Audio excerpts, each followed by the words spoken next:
Hi, welcome back. So I'm going to grab my panelists and invite them up to the stage. We've got Aliki, we've got Hannah, and then Caitlin. If you could join me, please.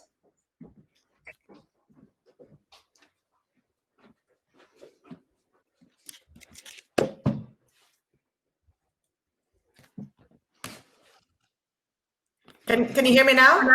Yes. And then Hannah, just turn on your camera and your microphone and you will be good to go.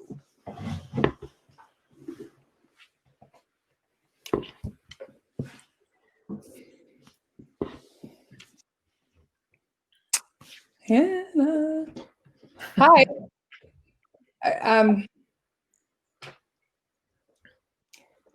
Can you answer this?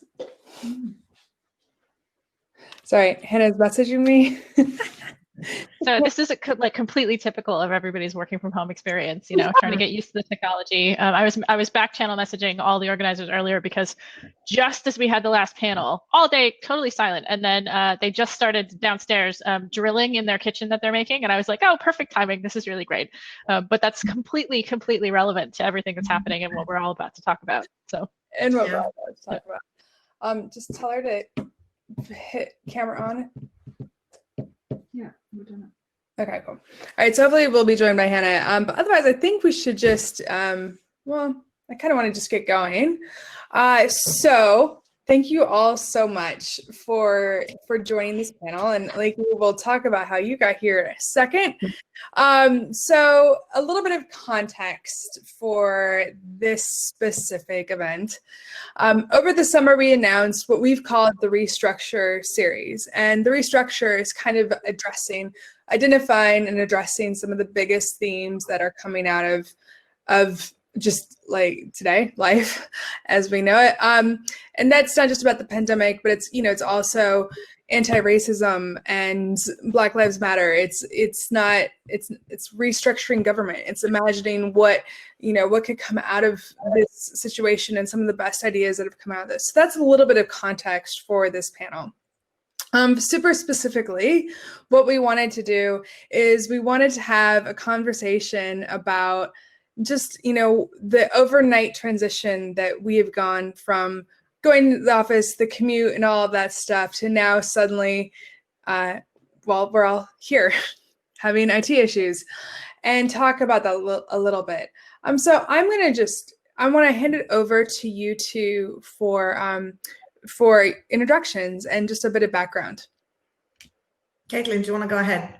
Absolutely. So my name's Caitlin McDonald. I work for an organization called the Leading Edge Forum, which is a technology research organization. So we work with large corporations, government departments. We're a global organization, and we try and help them understand what's kind of now and next on the technology horizon. And one of the reasons that I suggested this event or proposed to join the Restructure series is, hello, Hannah, she's with us, hooray! Was because I ran a study actually last year, pre-pandemic, which was all about the way that working environments are changing because of new digital technology, or actually because of greater acceptance of the digital technologies that we already have, which has all been accelerated by the pandemic. So that's what I'll be talking about a little bit. So much, Caitlin, and also like shout out to you. Are you like day 0 of Ada's List? Yeah, I think I was one of the first involved people. Yeah, so it's been a long road, and it's been a great one. So in Ada's List years, Caitlin is either 7 or 777, whatever that means. So with special 2020 time affordances as well. Yeah. All right. So next round, who wants to go next? I can go next. Hi, everyone. My name is Aliki Georgopoulou. I'm a little bit of a late addition, literally very late this morning. I'll explain to you what happened. But first, I'll tell you a little bit about myself. I'm a mathematician originally, and I've got 2 young daughters, and I'm very passionate about inspiring girls to go into STEM. So I'm very excited about Ada's List. I work as a director at Bank of America on trading risk management. And I'm also a co-chair of the board of a charity called Sister System. And originally, this panel was going to be Kella Douglas, who is the founder of the charity Sister System. But unfortunately, she got an urgent call from her daughter who had, because of lockdowns in Birmingham, she's at university. She was worried about further lockdowns, so she had to kind of rush there and get her. So it was kind of a last minute addition, which is all part of, of what's going on at the moment. So that's a little bit about me. Hannah, do you want to go ahead? Thank you so much for joining. Like literally, she called me this afternoon, and I was like, I have no idea who you are. You like, wait, I thought somebody else was supposed to do it. I'm like, you're not Tanya. Thank you so much for joining, and we'll talk. I want to provide an ounce of context specifically on Sister System. So we've done actually a couple fundraisers for them within Ada's List, and I actually met Okayla, who's the director. We were both key workers for a while. Oh, she's still a key worker. I was during 6 weeks of the pandemic. I was helping Camden, and that's how we met. So we were like, our kids were going to key worker school, and so she's great, and we're huge fans of Sister System. Over to you, Hannah.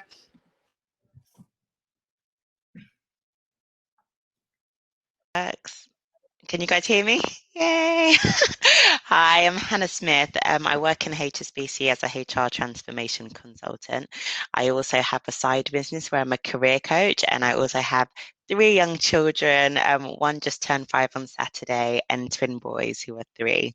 So yeah, I call myself a clown. I'm just juggling things constantly. So just, yeah, happy to be here and share my experiences about lockdown. Sorry, I was just commenting. Twin boys that are 3. You're insane, and we are happy to have you here as well. Okay, so why don't we just get started then on the panel? So let's start with kind of right now. How and where do we think that people will be doing their jobs, and what trends has coronavirus accelerated? Caitlin, I think you had some ideas on that. Sure. So I can kick that off. So when we started doing our research on this, because we already were recognizing that there was an existing kind of trend towards more distributed working. Video conferencing isn't new. It's been around since the 80s. Like, it's all the technology was already there to support a more distributed way of working. But what really happened is in the last couple of years, companies became more comfortable with the idea that people could do this. And then, of course, we had this huge forcing function where everybody had to do this earlier this year. So really the big change has been that the systems that we already had in place, which is kind of ubiquitous low-cost video calling, high bandwidth for internet, those kinds of things were enabling, especially information workers in particular, to work remotely in ways that they previously hadn't. But of course, that has some huge knock-on effects as well. So one of the things that other organizations that do research on this, for example, the Nareit Retail Real Estate Index, and if you see me looking off to the side, it's because I haven't memorized these numbers. I just kind of have been looking them up.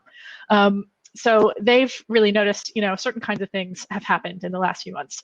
Multi-family homes have declined, office space declined, retail's gone down, hotels, nobody's investing in those. But there's been a rise in a couple of areas like self-storage, for example, data centers, industrial usage, and in particular cell phone towers, because people are using a lot more bandwidth.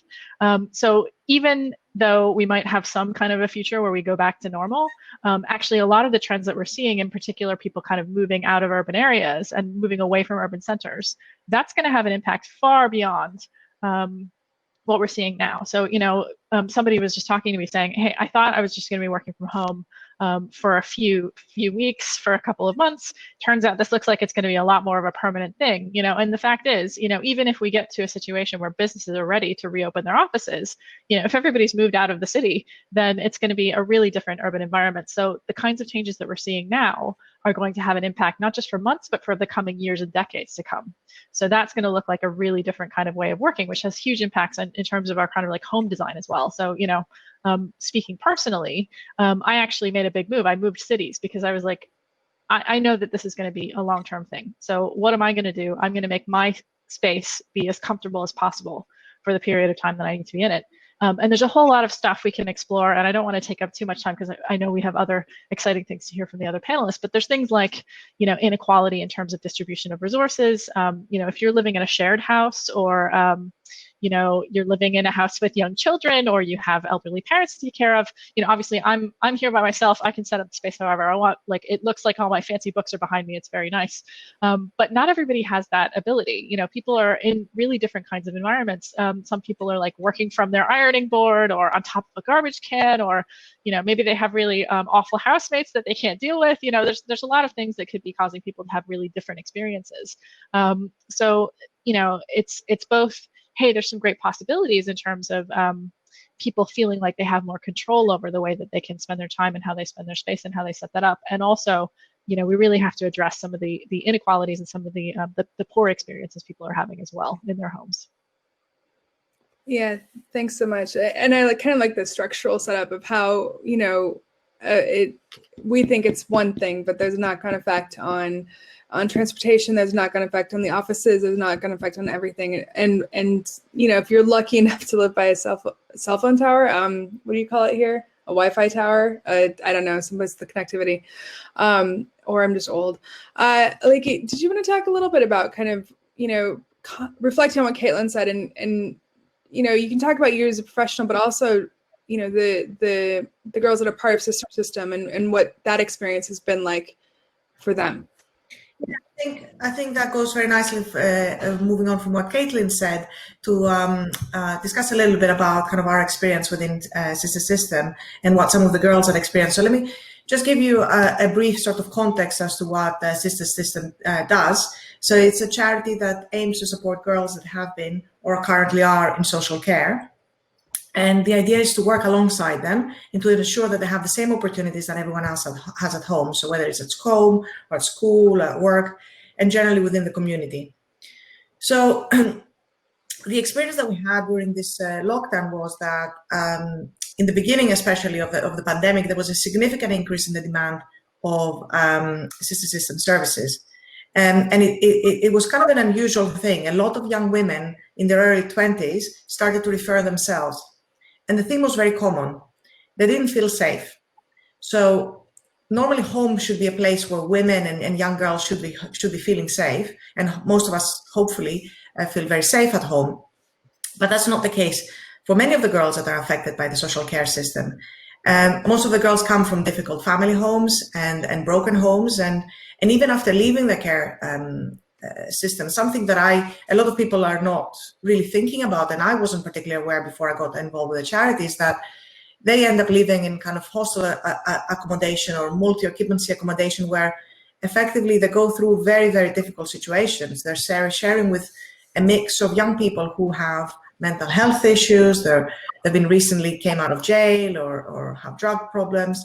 So the problem during this period was that the statutory services that they normally were used to helping them, they just weren't there, especially during the lockdown. So, and a lot of them obviously lost their jobs and they were under a lot of financial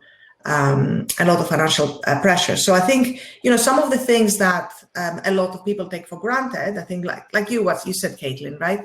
I do too. I when the pandemic started, I was stressed about having a job and having the kids and trying to homeschool and, trying to help the charity and things like that.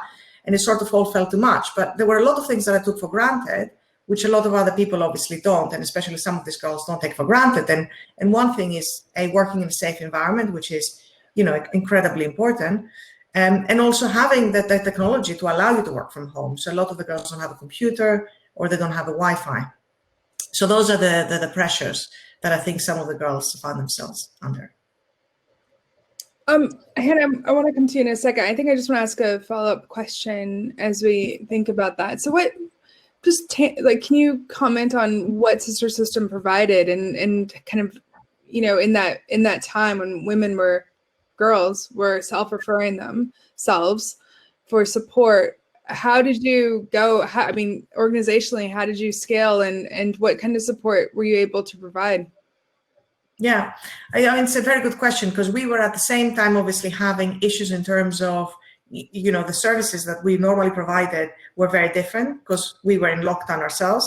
And a lot of the people that normally volunteered and helped out they had other priorities. Even I myself during the summer had family issues. I had to step off, and a lot of the people that normally get involved had to step away for some period of time. So it was quite challenging. But on the plus side, there was a lot more funding that we could we could sort of apply for grants, etc. So that was something that helped us going. And I think the particular thing that we found with a lot of the girls were they just needed someone to talk to. They wanted the support to listen to and to help them sort of be there for them, and help them find the solutions for themselves. So a lot of it was really just knowing that, the whole idea behind Sister System is it's like an older sister you've ever had. So it's like someone older, and a lot of the girls that do a lot of the mentoring are girls that have gone through social care. So they're able to talk to them with their own experience in a different way that I myself, who haven't been through the system, would be able to talk to them. And they get both sides, because they get sort of, coaching, especially career coaching from people, from professional people, and especially women, but also they get just, a little bit older girls that have been through the social care system and that are now in sort of place themselves and want to help out. And that's kind of how we went about it. That's helpful. Thank you so much. Hannah, over to you. Tell us about your experience, because you kind of have a different take but similar take to the other two panelists, and any reflections on what Caitlin and Aliki have had to say. Yeah, absolutely. I think that this lockdown period and just COVID in general, I think, like you mentioned, it just sped up a lot of things that were going to happen already. I think sitting in the HR space, I think one space where we really had to rethink was our HR policies. So thinking about, flexible working, thinking about people working from home. And I think companies had to reevaluate their values and whether they were going to be supportive in this time, or thinking about their profits, or trying to manage both. I think some big companies came out with statements like, for the next year, people can work from home. Some others were kind of playing it by ear. A lot of people who are working from home didn't necessarily have the right equipment and stuff like that to work effectively. So, how do they manage that? So I think there was just a lot of conversations to be had around policies, and a lot of programs have been kicked off the back of this to make sure that people who kind of need more support are kind of looked after as we go through this process. So I think there's one from the HR point of view, and then I think just from someone who's an employee in quite a large organization, looking at the culture change that has happened in this time. So like Caitlin mentioned, there's been video functionality on tools like Skype for absolutely ages, but it's only now in this period of time that people are actually switching their cameras on, and people are actually kind of pointed out when their cameras are not on, like, oh, I'm a bit lonely with my camera on by myself, and, nudging people to kind of get more interactive and being okay with it. And that's meant that people can now apply for jobs, which before they couldn't because they just didn't live in London. Now, because everyone's on video, actually, I can apply for a role that before wouldn't have been accessible to me. So I think it's just really interesting to see the trends happening in that space. And then I think apart from that, as my side hustle as a career coach, business has been through the roof. Not only because people are losing their jobs, which is kind of like the side of things, but actually people are now reevaluating what's important to me. I want to spend more time with my family. I think I want to do something that I'm actually interested in, etc. So a lot of people looking to change careers, do things which will be maybe more meaningful to them, etc. So really, really interesting trends. And I think lastly, from my parental hat, I think homeschooling was, whilst kind of moving into a new job in a new company, was absolutely horrendous.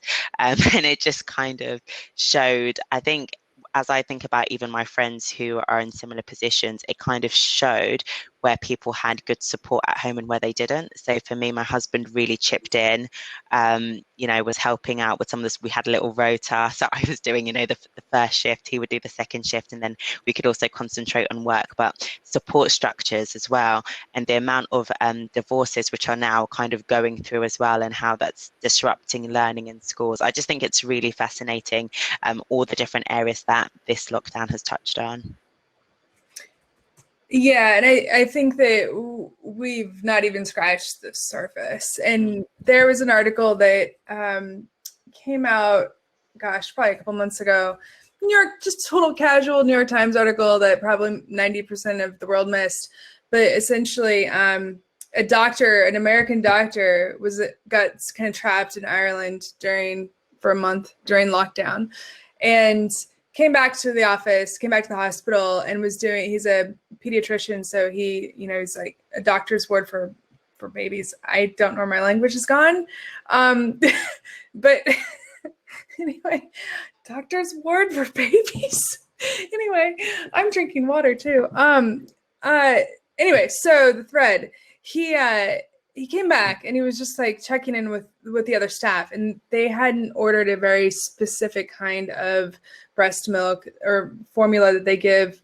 It might be breast milk that they give preemies, like pre-preemies, like babies that are born between 26 weeks and 34 weeks old, weeks.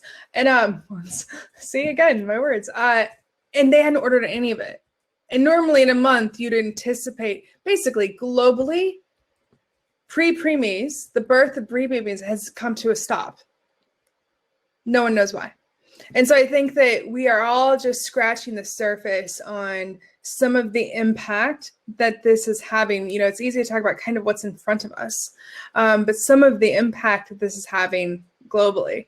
And I think that's what's important with what we want to do with this talk is, what is the new future that we want to build? And I'm going to put this on you, Caitlin. And because specifically, I want you to start in a dark place.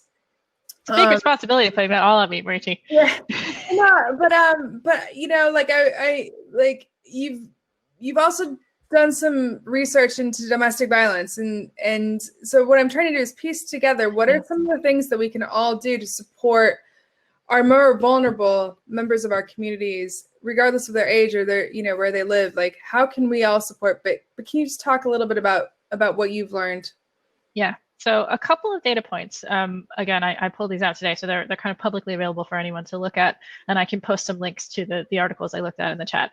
But during the stay-at-home orders that were in operation around the world, and in particular in the UK, domestic violence really surged. So there was a domestic violence-related call to the police every 30 seconds in the first 7 weeks of lockdown here in the UK, which is really kind of awful to think about. And I mean awful in the kind of most meaningful sense of the word awful. In a world where kind of we're all working in our homes, what does domestic violence mean in that context? And if your workplace was your place of refuge from that, and that workplace is being taken away from you, that's a hugely frightening thing to contemplate. And I think it really touches on some of the things that Aliki was saying as well. And also to an extent, what Hannah was saying around the responsibilities that organizations have to provide safe working environments for the people that work for them, and to consider what are some of the ways that you have to make sure that everybody has an equal access to a safe working environment. But it's not just about safety. It's also, there's a couple other directions we could go. One is women, and especially women of color, have been dropping out of the workforce hugely. So Patricia gave a great talk about this, just a couple talks earlier in the day. But a recent McKinsey report showed that in the US, more than 1 in 4 American women are considering downshifting, as they've said, or leaving the workforce entirely. And here in the UK, the unemployment rate is really skyrocketing, and the biggest job losses have been partly among self-employed men, but also among women workers who are working part-time. And that's often because they have caring responsibilities, and part-time work really suits their way of working. So flexible working really works for them. But in a time when there's increasing redundancy and there's less dependence on casual staff, in particular, I would say kind of cleaning and care staff, that possibility goes away. And so that's a really scary thing to contemplate. And the interesting thing as well is that for other organizations, so a lot of the businesses that I work with really talked about a productivity boost that they were having. So early on in the lockdown, but also over an extended period, there's been kind of, especially for information workers, it's been this like massive shift of people really putting out a lot more work. And I think that there's good things and bad things about that. Some of it is, in my view, kind of panic driven. People are afraid of losing their jobs. They're looking at a world that's really kind of extremely volatile, and they're quite frightened about that. And so they're looking at something that they can control, which is the work that they have in front of them. And so that's kind of driving them to work longer hours and to work more. But also you get some great things, to take it to the good side as well. People have more focus time. They don't have the commute. They have the ability to, a lot of people who are working in open plan offices in particular and never could find a quiet place to work and sit down. You might be working at home with twin 3-year-old toddlers and you also don't have a quiet place to sit down. I don't know. But for a lot of people, having the ability to work from home and have a bit more flexibility about when, where, and how you work has been a real boon. And I think also for people whose situations are relatively stable, this has been a time where you can really reconsider what really, really matters to you and figure out how you can focus on that in your work, as Hannah was saying. So I think that there are obviously some really scary outcomes, but there are also some things around, and in particular, Hannah was talking about people feeling like they had the ability to work remotely because everybody was equally remote, as it were. So if everyone's on video, you have a much more equal experience. And that's something that actually we advocate for. It's, if you're working in an environment where some people are in the office, some people aren't, what we tell the businesses that we work with is, if one person is dialing into this meeting, you all have to dial in because that will create an equal experience for everyone and create a space for equal participation in decision making. And if you're not providing that, actually, it's not fair to the people who are, you're missing out on talent that could be contributing and they're not able to. So there's some opportunities to redress some existing inequalities in the workplace through this as well, even though there's some new challenges emerging also. I like that really basic idea of if one person has to dial in, everyone has to dial in. Sorry, it's pretty obvious, but I've not heard of that one. And I think that is a great opportunity to kind of rewrite some of the ways that we work and some of the norms that we've established. Hannah, over to you. Have you seen any positive, kind of norms that we could cut and paste and spread around other organizations? Yeah, I think one positive that's coming out of this is people actually merging their kind of work and their home life. So for example, with me, with my calendar at the moment, instead of it just being loads of meetings, actually in there now I've got exercise, doctor's appointments, pick up from schools and all that type of stuff, where before I would just have a block and I would need to kind of manage it outside of that or take leave, etc. So I think we're starting to see work and home really come together, which I think is really good. I think another thing is, and I think Caitlin, you touched on this, is just the fact around, now that everyone is remote, having that ability to actually speak to people who maybe you wouldn't have passed by in the office, or, people are being a lot more intentional about how they're spending their time, how they're networking and making sure that they're getting that face time with the people that they need to get it with, which is really leveling the playing field. And I think as well, people are just realizing that it doesn't have to be work all the time. I think there's a negative side to that though, so I have to mention it. I think because we're at home and there's no traveling time, there is this always on culture. So people feel like because they're not traveling, they need to make sure that they're on it all the time. So they don't want to miss a message via Skype or via Teams, always by their laptops. That's one extreme. I think the other, which I think is the more positive side, is the fact that people are making use of the time that they would normally be traveling to do something else, and they're learning how to fit that in so that they can have a more balanced life. So I do feel like there's a lot of positives that have come out of this. People have, I feel, reflected more. They've built up some really good habits that they want to keep as they go through. I think companies have also been much more kind of alert to mental health. And there's a lot of programs out there at the moment to make sure that maybe people who are living alone, who may feel more lonely, have access to resources. There's helplines open now. And I don't see any of that changing. I feel like employers are going to really take the mental health of their staff a lot more seriously, because they realize the knock-on effect it then has on productivity and to their bottom line. Yep. Thank you so much. Aliki, I want you to just think about maybe what can the community do to support the girls that you're working with so that they all have equal opportunities in this time? So, how can we try to do what we can to try harder, essentially? Yeah, I mean, Caitlin and Hannah, you brought up some very, very interesting points. So, I would like to keep up with the positive sort of spirit, and especially as sorry. Exactly. But the question is positive, yeah. So, especially as it's late, and and thank you to a lot of people for joining, kind of this late. So, So I think, look, I think, there's a lot of things that we can do collectively, right? I think it's the responsibility of the government, of social services, of charities, of the community, but also individually, each one of us to help out, and also the employers as well. So, we're having a conversation this morning with Okela, and she brought up some really good ideas. She was giving me the example of this girl that came to Sister System, and she had the job, and she was doing really well before the lockdown, and then post lockdown she had to she was struggling mental health, and her employer didn't really provide any of the support that I know a lot of companies are providing, and I know my company is providing. And she really struggled, and she couldn't longer perform, and then they let her go. And we had this conversation with Okela, and she was saying, well, given that schools have safeguarding responsibilities, right, and a lot of support to kind of help with mental health and everything else, shouldn't employers have to have this kind of policies, and they need to be trained on these sort of things, right? Shouldn't they be partly responsible for their employees when it comes to their actual physical well-being, right, and being in a safe environment, and also also their emotional and kind of mental, especially in periods like this where we are all under stress.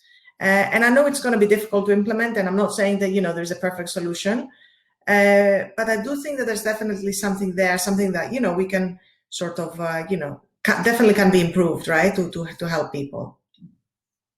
And that's kind of what I think that's kind of one way of going around this. That is a really interesting spin on it. What is the role in safeguarding? What is the role in making sure that your employees are hanging in there at these times? It's super interesting. I'm a school governor, and so that's a really interesting spin on it. So right now, unless there's anything else, any other comments, I was going to head on over to the Q&A. Is that all right, everybody? Fantastic. So over in the Q&A tab, we have a bunch of questions, so I'll just go through them.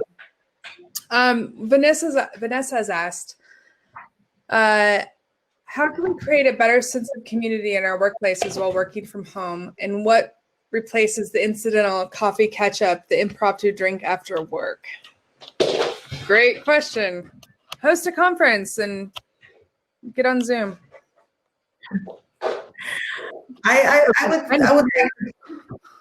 like to give this a go, because I actually have been thinking about this quite a lot. So in the beginning of the lockdown, I felt that all of my colleagues were calling constantly, and people were confused. They didn't know what was going on. Obviously, everything was changing, and we were in constant contact, not so much through conference calls, but with actual phone calls. We were talking to each other. And then sort of, summer came, and people just kind of wanted to do their own thing, and that's fine. And I kind of expected people being a little bit more, having stepped away a little bit. But then now we're back into the autumn period, and now is when I feel, when I speak to a lot of people, that people started to feel more lonely, to understand that now people are not so used to getting on the phone and calling people. It's sort of they just send an email, and therefore kind of working from home becomes a much more lonely experience. So I'm very interested in this kind of, I'm very interested in this kind of question and how we can improve on this. And, Yeah, I agree. And some of my tactics aren't super interesting. They're pretty boring, but I think what's really helped my sanity is I actually schedule bi-weekly conversations with people, because frankly, you are missing running into people randomly, and I used my co-working space closed. I'll never see any of those people again, and that sucks. I didn't get any of their email addresses. I think Saran might be here. All right, so a few of them might actually be members of Ada's List now, which is great. But so anyway, what I've done is so Shafali, I don't know if she's still here, but she's our board member, and she's become a friend. We chat every 2 weeks, every night, nightly. And so I think that's my advice, and how you can also, you're missing the random, but you're really kind of, you're kind of still staying in touch. The other thing, if you live near-ish some of your coworkers. So, for example, I have a coworker here, and when we weren't allowed to be together, we would sometimes meet up remotely across the street. So, like, I've tried to stay a little bit sane. So, okay, fantastic. Ooh, this one's a popular. Can I also jump in on that one, because a lot of the research that we did was around that. So we talk about building beacons, and that is whether you're in the office or whether you're remote. You need to have a kind of way for people to know that this is the place where you gather informally, because that is the piece that's really missing, is that when you move things to a virtual setting, everything becomes very formal, it becomes very diarized. And that is a great way to connect with people. But the thing that you miss then is the spontaneous connection of meeting around a coffee machine or whatever it was. We used to have a snack table in one of my old offices, and that was the best place to get all the gossip, right? And so that's what you're missing, is the gossip corner. And you need to set up a space for that, wherever that is. But you also need that space to have a purpose or a focus, or that to be the known area to do that, because otherwise it will just peter out eventually if you don't have some kind of a focus. And one of the great things actually about this conference was that when you arrived in the room, it allowed you to break up into smaller groups, and that gave you a more specific focus for who you were talking to. And there's different ways of doing that when you're dealing with a kind of established team or online. You can set up this thing called coffee roulette, where it kind of randomly pairs you with people every period, and then you meet a new person every week in the organization. Or you can have like the channel that is the place where you put all the gifs and the memes, or whatever it is. But if you have a kind of established set of boundaries around that in a virtual space, that will give you that sense of, when I'm appearing in this space, whether that's virtually or in real life, this is where I'm available to those chance encounters. So it is really important to do that. But it is also very difficult to do. I did I just hear Caitlin volunteer to do coffee roulette for 8,000 women on Ada's list? I think there's a tool for that, thankfully. So, is that what she said? I volunteered to drop the link to the tool in the chat. That's not what I heard. Okay. Thanks. For those of you newbies, half of Ada's list is just the extrovert gets to talk and pretend she sees people. Okay, so next question is, how can we make sure the induction onboarding process works well for new starters, and especially how they get to know the unspoken norms? I think I can go with this one. So I think this is interesting because I actually went through the process myself. So I actually joined HSBC during lockdown, and before that I was at KPMG. And my manager was just super worried about how it was going to go. She was like, if this is rubbish, it's because it's our first time. So there was just a lot of, opening up with the apologize if this goes terribly wrong. But one thing that I think worked really well was that before I'd even joined, my manager had basically put in or asked every single member of the team to put in one-to-ones with me so that I could get to know everyone. And I think that was really effective, because what it did was it gave me an opportunity to not feel like, oh, I'm reaching out to this person, I'm not sure if they want to meet with me. Like, it was very proactive. They invited me to the sessions. I just attended, spoke to people. And what that also did is, if I hadn't had taken that initiative myself to do that, I wouldn't know everyone. And secondly, by doing that, I was able to figure out really early on who I naturally clicked with in the team. And I think that's really important, because it was after those sessions, I kind of put up further sessions with the people who it felt like we would have a natural, strong relationship. And it was through them that I found out a lot about the unspoken social norms. And I was able to ask my silly questions and, stuff I didn't want to go to my manager about, etc. And they also recommended other people that I could get in touch with to speak to get my name out there, to help me build my network. So I think when onboarding people through the process, I think it would be really good if managers or people who can see that there's a need to take the initiative, really help the person to settle in by being proactive with some of these catch-up meetings. I think also pre-planning and thinking about, okay, what are the things that people normally struggle with, putting together some kind of document, whether it's a PowerPoint or it's a short video or something that kind of helps them get through those barriers.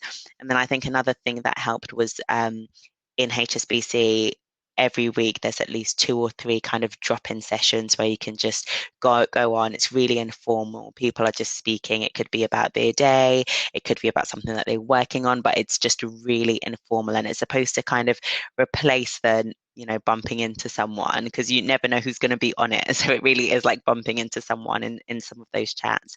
So just being a bit more kind of preemptive and thinking about what that colleague would need, and then putting steps in place. And I think in a big organization like HSBC, they've got processes now that talk about onboarding people virtually and really thinking through all the steps in the process and how they can make that be kind of as frictionless as possible. It's interesting. So my husband runs a company, and he,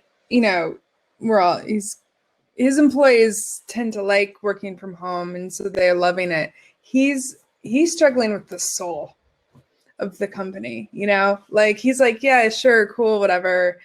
But where is the soul? If we all just go off and complete our OKRs, what does that mean? And I think that that's something that's really interesting, and I've been thinking a lot about. And I think that will be the challenge for companies that want to be purpose-driven.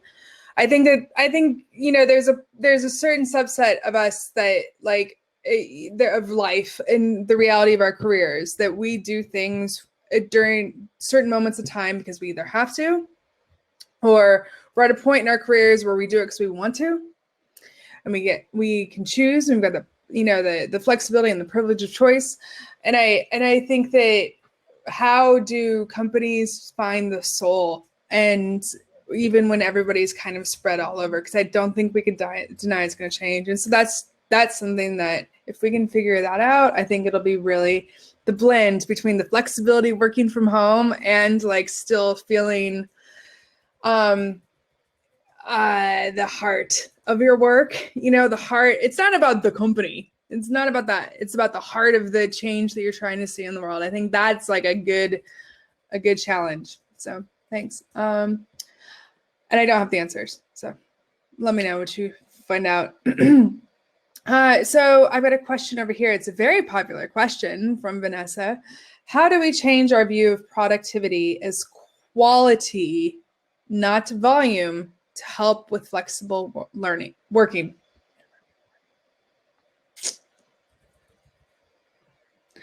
So while you guys think about it, I mean, I think as the American here, there's a couple of us, but we love presenteeism. And so that's something that I've had to work through myself is that presenteeism. But I'm gonna stop talking and hand it over to you, Hannah.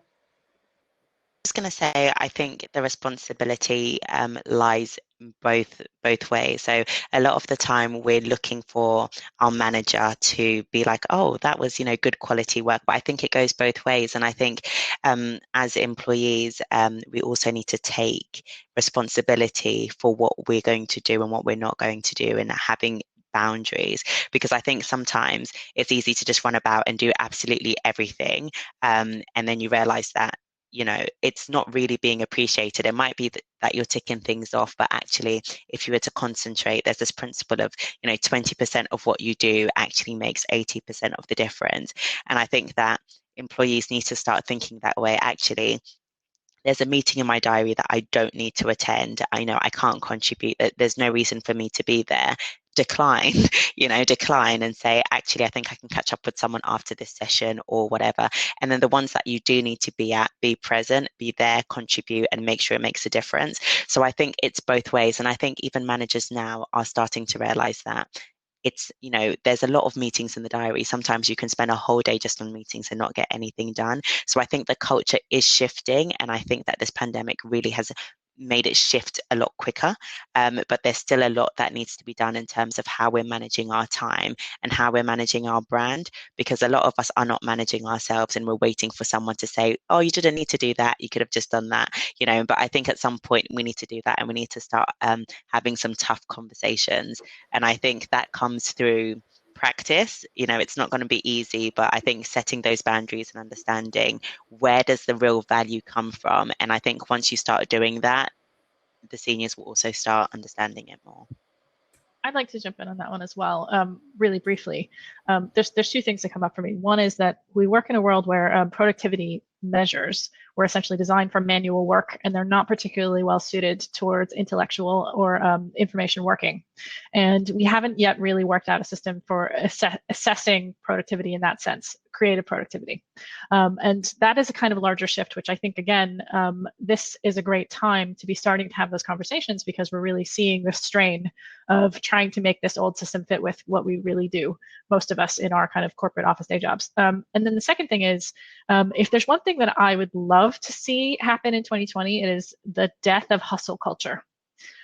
Which I think is starting to happen as people kind of slowly get to grips with the idea that they want to focus on particular things rather than trying to do everything, be on top of everything, nail everything all the time, and kind of saying, I'm going to take a step back, actually. I don't need to go to 15 events in the week.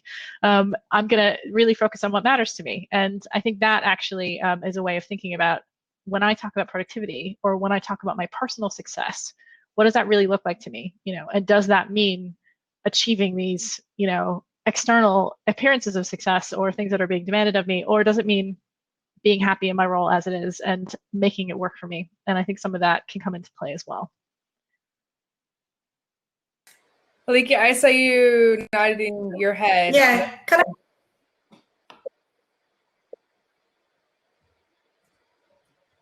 Yeah, I just wanted to add a couple of things on this, and I think my internet is not that great, so if you can't hear me, let me know. But I think I completely agree that it's kind of our responsibility to kind of figure it out and to sort of hold ourselves accountable in a way, right? Because a lot of the pressure is actually by your manager or by your employer, but we put it upon ourselves. We kind of feel like, oh, we have to be there to be seen, but our manager, in a lot of the cases, might be feeling exactly the same thing. He may not be that interested to check what you're doing, but sort of has the same worry for himself. So it's kind of part of HR and management changing the culture. I think it's up to us as well, trying to change the way that we feel about something. And one of the things that I find that helps me a lot is to set very specific goals and to know what I want to do, because I feel like there's infinite things that I can do at my job. And, I can basically not sleep and work 24/7, and I still won't have achieved everything. So I need to be very specific on what I think I should be doing, and especially on a particular day. So when I say, these are the two things that I think are absolutely critical for me, and I really need to get them done. And maybe that are wandering there, and it's sort of little things that, this kind of 80-20 rule, right? You put your first things, and really since through the pandemic, I've been quite serious focusing on, in the morning, when I'm focused on getting things done very quickly on the stuff that are important, and then the rest of the stuff are sort of less important. And then, if my kids come home early and I want to spend a bit of time with them, or whatever else happens and distracts me, then I'm not that stressed about it anymore. So that's kind of how I try to manage the day. It's interesting. It's important to let also about what the goals you think they are, because the goals, what you think you should be doing might be very, very different to what your manager might be thinking. Yeah, that's a really good point too. Like, we're trying to capture a lot of this, because so much of this, I think, is shareable and reusable content.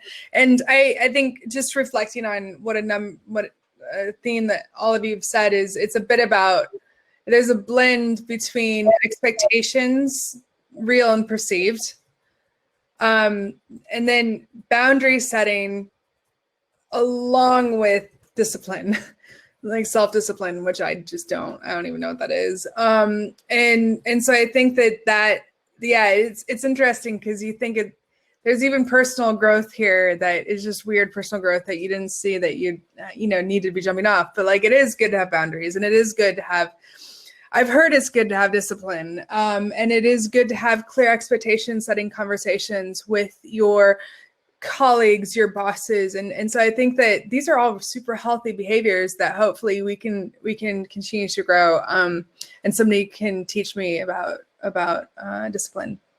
So I'm going to just do a couple more questions, and then I think we'll let everybody go. It's been such a pleasure though. Don't let me talk all night. So do you think working more flexibly or remotely might open up more opportunities for people to work or job share so they can have a better work-life balance? I've seen this work better or well in the public sector. Has anybody seen that trend? I think absolutely. A lot of people are thinking of going part-time, and this is good because it's better for their mental health, especially if they're juggling lots of different things. I think the perception of it has changed as well, where people are just more open to having those conversations. Another thing which is available at some larger companies is actually doing compressed hours, so working your hours for the whole week but in 4 days and taking a day off. And I think what see that there's not much difference between days and someone who's working in terms of what they're able to produce, to the extent that some people who actually work in 4 days end up working a bit on the 5th day anyway. So I think there's just a lot more trust, and I think the trust is going both ways. I think there's the increase in the amount of people who are asking for part-time working does mean that job share is easier to do, because before there wasn't as many part-time people, which meant that job sharing was actually more difficult. So I think we're definitely seeing the trend in the right direction, especially where people are part-time in the same team. They can actually have those discussions around, I can do Monday to Tuesday, can you do Wednesday to Friday? And I think maybe I'm a bit biased because in HR it is more of a female demographic, and so there's a lot more flexible working happening in the HR space. So I don't know what that translates like in more kind of male orientated companies. Yeah. I think that this isn't at all about this question, but it's related, is another good tip is the documentation of all of this is a good idea. So the document, like actually writing words down on paper or websites or Slack channels that communicate this so that everyone is on the same page and coming from the same starting point, I think is really important. Because if you think about what life was like, there was a lot of nuance and conversations. There was a lot of, chit chat around a topic, and that a lot of that texture and that context has been missing. And I think what's really important when we're thinking about distributed teams, intense projects, especially if you're working, in the public sector, like that, you might think it's like casual because you can work, flexibly, but that's some of the most important work we're doing. And so how you document and have this communications between teams to make sure you're all aligned, I think is super important as well. So we have time for one more question, and then we'll wrap up for the day. And it's a doozy. Do companies have a role in providing greater safety? And Alika, you kind of talked about this, but do they have a role in providing greater safety for employees when working from home, or is this a government responsibility? And what does that box look like? I think that's really, you touched on it, and I want to talk more about it. What does that look like?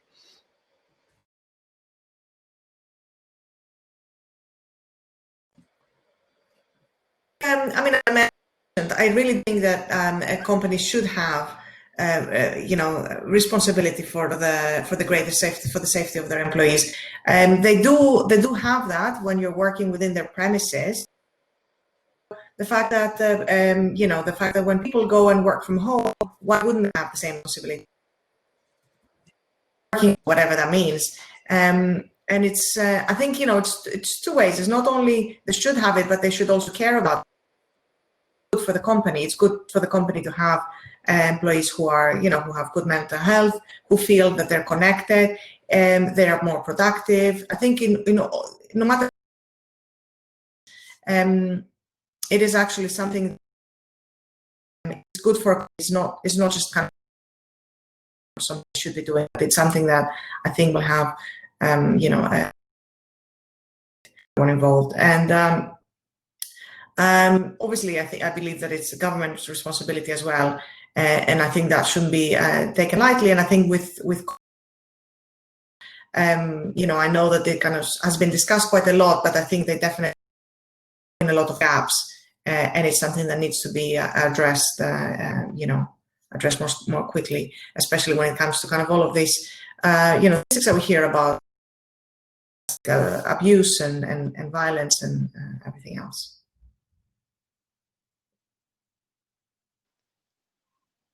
Oh, Maisha, You're on mute. I'm just going to jump in, actually. And Hannah can probably speak to this in more depth, but companies absolutely do have a legal responsibility when, no matter where you're working, in terms of your safety. So I work from home most of the time, and they sent me a lovely little safety sheet about how I had to set up my desk so I wouldn't get RSI, for example.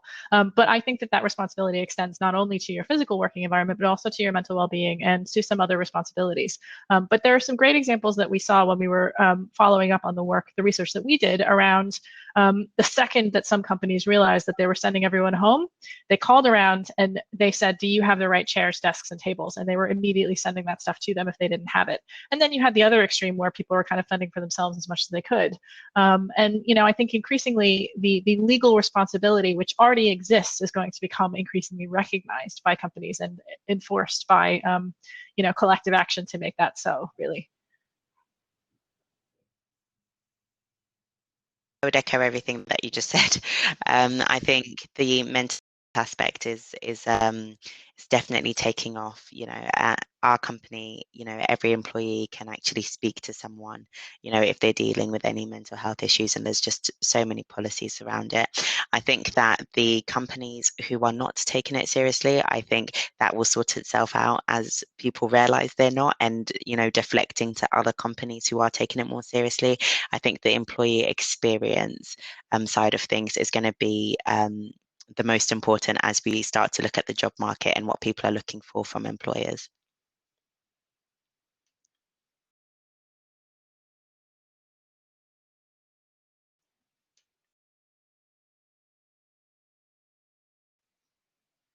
Marisha, are you stuck on mute?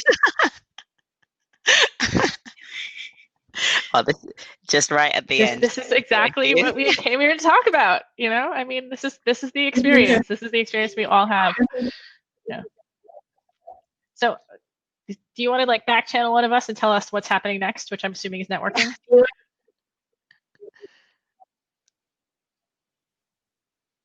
Awesome. Just typing. Yeah, networking is next. How do we? There's a Shanti. Hooray! I was waiting out a little bit. I didn't want to steal her thunder, but I thought, you know what, I'll join. So it's been absolutely brilliant to speak with you all. Everyone in attendance has thoroughly enjoyed your expertise, your time, all of the brilliance that you have brought to the session. And that goes for every single speaker this afternoon. No word of a lie. The quality has just been outstanding. And just looking at the comments in the chat function, people have really taken away some gems. So thank you so much, not only to our wonderful panel on now, but also to everyone who has joined us this afternoon. Now, what we're going to do, we're going to try and reboot our wonderful host's sound. But aside from that, what we're going to do now is go back into networking. So I will be closing down this large presentation mode, and that will mean you will land right back into the networking area with your fellow AIDAS community, and you can have some chats, meet each other. And if anything, when we sorted out the host, we will maybe come back and say goodbye. Who knows where the tech will take us this evening. So again, if you are looking for us, do come and find me anywhere. I'll sit in the help desk area, and you can also find me in the participants list. Thank you for joining. Thank you. Thank you very much. Thank you.